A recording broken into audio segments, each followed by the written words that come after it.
Enterprise Resource Planning, or ERP, is the backbone of modern business operations. Let's look at how these systems connect a company's moving parts. At its core, an ERP is a software suite that integrates all the different departments of a business into one single database. It is so critical that nearly every major corporation uses some form of ERP to keep their operations from siloing.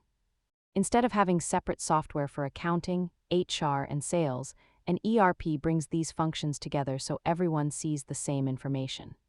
Most businesses struggle with disconnected tools that slow them down, but an integrated ERP system brings all your data into one seamless flow. By automating manual data entry and streamlining reporting, businesses often see a massive reduction in the time spent on administrative overhead. The bottom line is that ERPs turn messy, disconnected data into actionable business intelligence. If this helped clarify how businesses manage their data, hit that subscribe button for more money and business basics. See you next time.